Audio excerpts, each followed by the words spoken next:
It's a pleasure to be here with you today. As Tracy mentioned, our firm works in early childhood development, economic development, and healthcare. And usually when we go to talk to people, they aren't connected. And today I get to talk to you about the subject that is really connected. The other thing that makes me really happy and what was fascinating to me about this research is that I have owned two businesses. This is my second business, which is really an incarnation of a first. And through that time, we've always been committed to family-friendly policies. And the policies that we've needed to have really changed as the workforce has changed. And so I understand this both from a level of an advocate for this, but also what it requires out of an employee, out of an employer in terms of cost and in terms of flexibility and a whole range of issues that have to happen. My business partner, Sarah Hutchinson, recently had a child and she went off on maternity leave. I barely survived it. The room I wanted for my naps for seniors, which is my new theme, that senior workers need naps, was taken over by what I inappropriately named the nutrition transfer room, which is now a breastfeeding room for women in the office.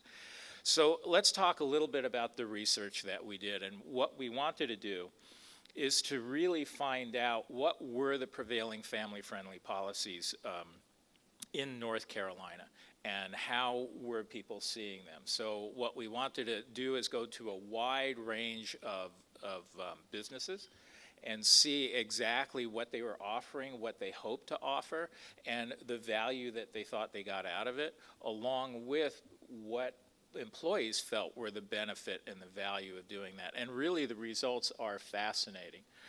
You'll see here that we talked to a number of employers from hospitality and tourism to manufacturing, construction, wholesale transportation and warehousing, service sector and healthcare, nonprofit, and state and local government. We interviewed about 308. There is a margin of error of 5.6. But you'll see the totals there and the totals on the side. And we talked to people who were basically primary decision makers or people who were in joint decision-making functions. When we took a look at that, it was a 15-minute survey. We also looked at the employee methodology, and again, across those sectors and across the size of companies in North Carolina, and then also the number of employees by gender, employees by age, so that we could get a wide range and see what's happening basically with different employers across the state. And what we found was that employers were at different points of the journey, but they all wanted to make progress. They all wanted to offer more family-friendly policies, whether they were adding to the core practices that they have now of health care and 401k and paid time off, or extending things to breastfeeding or family leave and flex time. So you can see here that those who had more employees were more apt to do more, and those who had more females in the workforce and those in service, government, and nonprofit were industries that were most likely to offer these benefits for the next year. And that was almost half of the employers were thinking about offering more or beginning to offer core benefits. And you'll see here what they're offering, and all this data, which is very hard for you to see now, is up on the website and you can look at it. But the bolded areas are areas of statistical significance, and you can see that what's really leading on what they're thinking about adding are pregnant worker accommodations, flexible hours and schedule, breastfeeding support and accommodations, and then the basics of health insurance, paid leave. And you can see it across the ranges of industries and total employees. But the baseline thing is that people are thinking that if they need to be competitive in North Carolina, they need to offer these benefits. But there's also another issue about this, which is that both employers and employees believe that family-friendly practices help businesses attract and retain talent and keep companies strong. I was really amazed and not amazed by the research to see how business-friendly employees actually were and how employee-friendly the businesses actually were in North Carolina. That there's a link, and there always sort of has been in North Carolina, about if you want to be economically viable, you really have to support the baseline things that families need, such as education and other issues. But it's all directed toward this sort of mutually beneficial economic climate. And we really see that in the research. You'll see here that employers and employees consider retention the greatest advantage of offering family-friendly policies. The employer said these policies help entice a younger, more eager workforce to the company, and employees said keeping employees happy helps them work hard and be productive. And you'll see along retention, there's like total agreement, and you'll see along attracting employees, there's total agreement. And then it seems to like move back and forth between what employees feel is important or what employers feel is important. A higher percentage of employees compared to employers say that a positive workplace and morale and support for employee health and well-being, or allowing family balance and flexibility for family time, are the greatest advantage of offering family-friendly policies. We found throughout that flexibility in work hours and in other things that where they weren't docked for pay was really, really important to them. And when we think about our families and our own families and how we have to run from one thing to another and doctor's appointments and juggle those things, it becomes really, really important for families. The majority of employees and employers say that family-friendly policies help retain better employees and improve productivity. And most of them said it well described their organizations. You'll see on the top that it's really important for management to offer these services, and employers are actually way ahead of employees in thinking that's really important. So the employers are very, very enlightened in North Carolina in terms of what family-friendly policies do and why they need them, and the employees tend to lag behind. And that was very interesting to us, and we thought it's maybe because they're very concerned about just having a job or being employed in general, but the unemployment rate is very low here in North Carolina right now. We think it's their overall concern for the health of the companies and the baseline benefits. So to the extent that companies are offering these benefits, they should really express how it helps them retain their profitability. And you'll see in the middle part the great agreement on the idea that offering these benefits are really help with attracting and retaining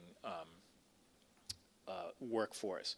There's a little bit of disconnect, but not a lot, on the fact that the employer feels that it's their responsibility to be family friendly, and the employee kind of lags a little bit behind there. So what we see is that businesses see family friendly practices as being good for employers just as much as they are good for employees. And it really feels like what they're saying is that taking care of human capital creates capital for them. And we know from research that that is the case. We know that it's very, very important that supporting these families creates a more stable workforce. It creates more retention, and it also has a two-generation effect. I was just with Professor James Heckman, who's a Nobel laureate economist, a labor economist. We were just in Mississippi with the governor of Mississippi and some other advocates there.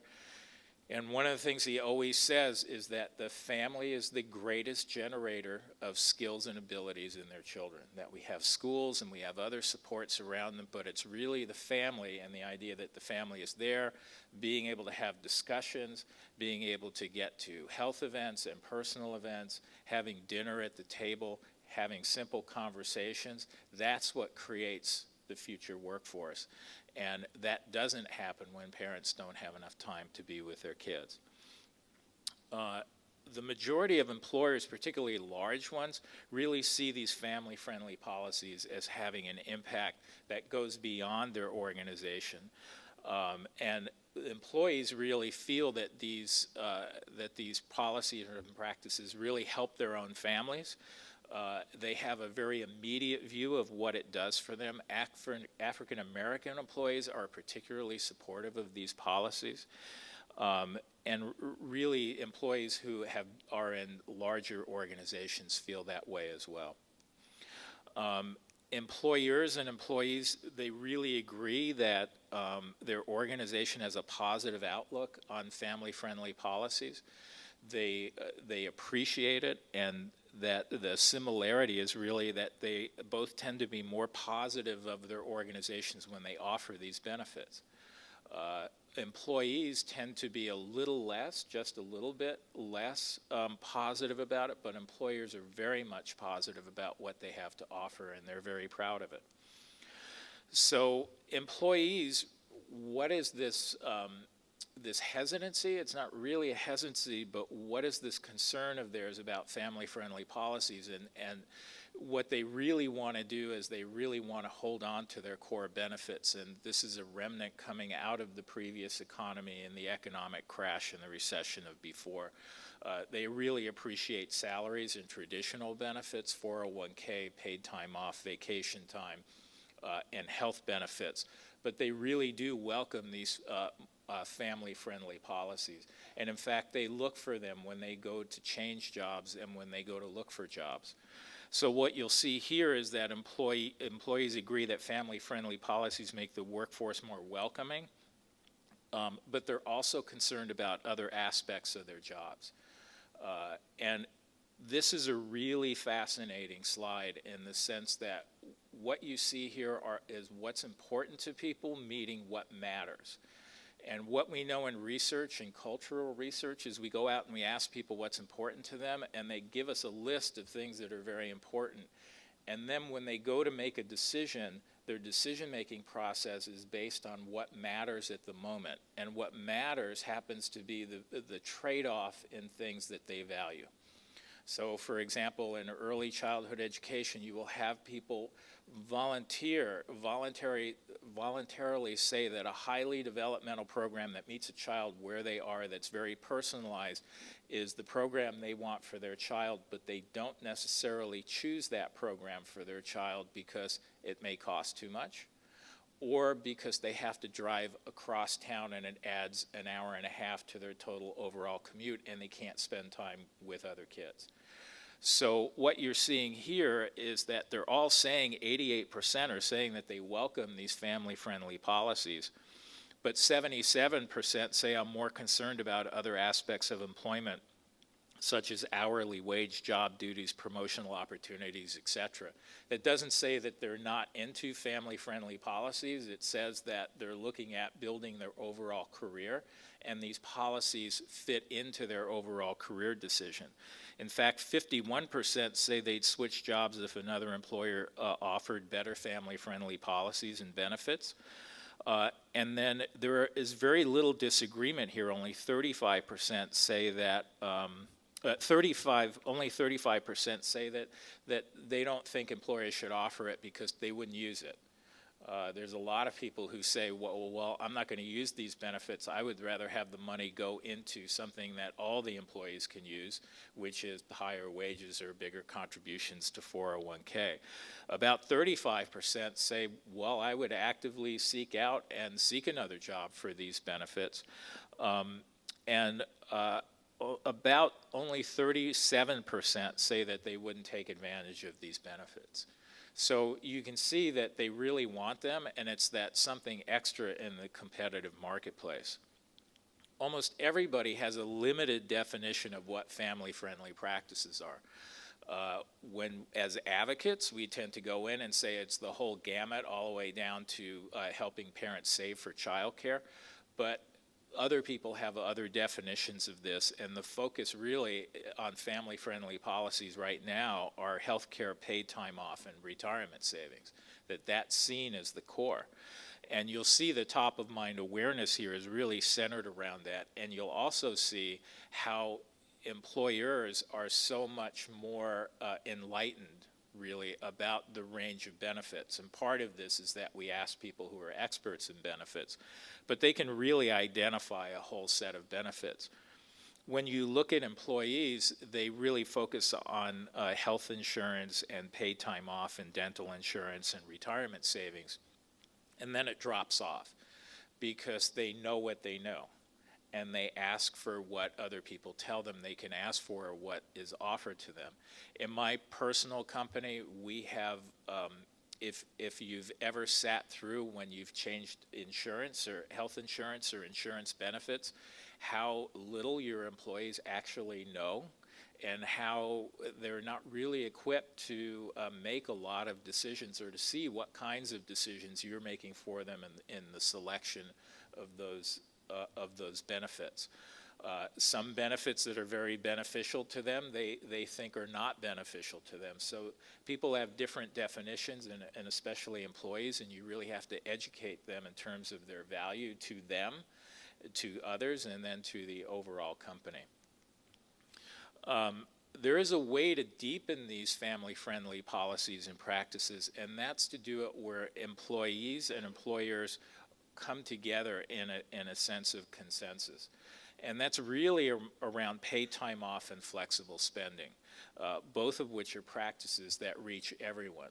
Throughout this, you see that there are younger employees and there are older employees, and the older employees tend to focus on not on the extended family friendly policies, but really on the core policies. And everyone throughout this really wants policies to benefit everybody. So if it's not a policy that would directly benefit somebody, for example, breastfeeding support does not directly benefit a male in the business, we have to be able to express how that helps the business retain and remain very profitable with the best talent. So both paid time off and flexible scheduling are practices that reach everybody. And you'll see here what's really important to employees. 8 in 10 employees rate flexible hours and schedules as important.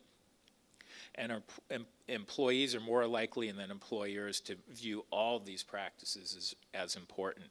You'll see that most of them are running around the 50% range in here, but look how big flexible work hours are for employees. I think it's small here, but it looks like to be about 85%, and employers are at 54%.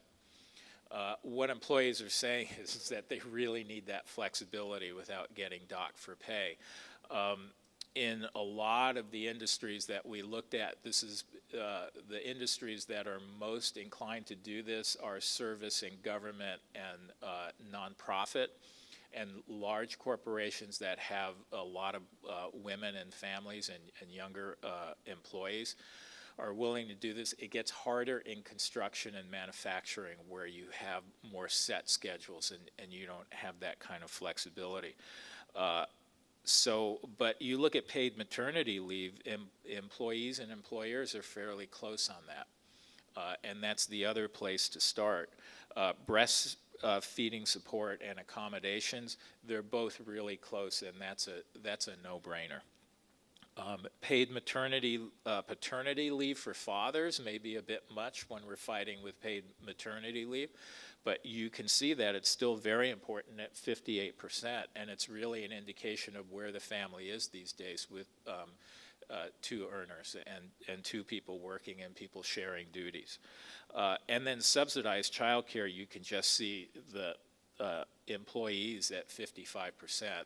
It is incredibly expensive. I think it averages on the open market about $13,000 per child per year for early childhood. In many cases, that's the cost of in-state tuition, and there are no student loans for that. So you can't even get a Pell Grant or anything else. So you can see that that is the next wave coming and being able to afford that. In particular, people like things like savings plans and helping to save for that are good. So family leave, childcare, and breastfeeding are attractive to the future workforce, and those are the employees of young families. and they tend to be more stable and stick with companies that support them. So this is the next workforce that's coming in. They're college educated in many cases, and they're looking for a place where they can balance work life and home life. And the companies that can help them do that are the companies that are going to have a competitive edge. So you see here that younger employees and parents of young children and those who hold less tenure are more apt to assign importance to the following family-friendly policies. Look at that whopping 83% there. And then you look at the employee age range of the younger employees and the statistical difference from the rest of the groups there, especially people who have been on jobs for less than 4 years. When I talk to Professor Heckman, he always talks about young families, and while he focuses mostly on disadvantaged families, he said we have to remember that working in middle-class families, the period of least financial liquidity is the period of their highest financial output. They have to save for a house, they have children, they have increased health expenses, and they have lower wages.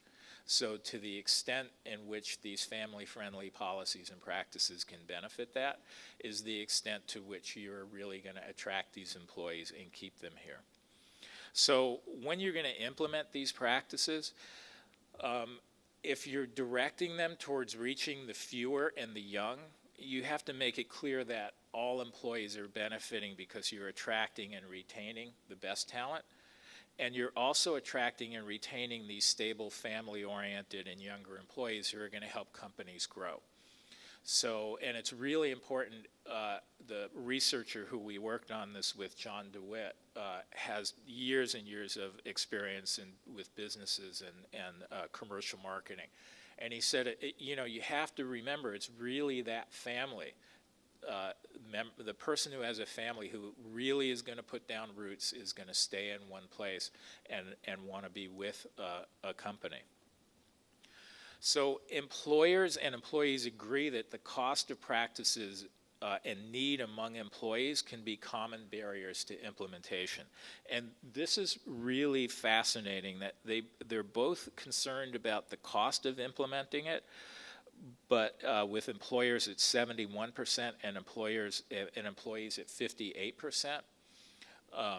The idea that employees at 58% are really thinking about how business's profitability says to me that the employees here are very business friendly and they see themselves as part of a team. And businesses have to communicate to that. The interesting thing is that employees also think that businesses don't have the capacity to do this when businesses clearly think that they do. If you look at the second line, lack of support from upper management, only 8% of employers say that that's a problem, where employees view it as 36% it could be a problem. Amount of effort to implement and maintain, employers say it's 6%, and employees are rating it at 11%. So there really has to be some reassurance to employees that this really moves businesses forward. So as businesses compete for attracting and keeping talent, these family-friendly workplaces can really provide a competitive edge. Employers with 500 or more employees and parents of young children are among those most likely to consider the impact of family-friendly policies and practices overall. You can see the numbers here, and they really think it's beneficial, and you can see the numbers with anybody with kids at home. So this really will provide a competitive edge. And right now, more than half of employees are satisfied with their employer's offerings, but nearly 3 in 4 would be more committed to an employer if they were offered more. And if you look down on the right, you can see that, look on the right, it's 45% much more committed.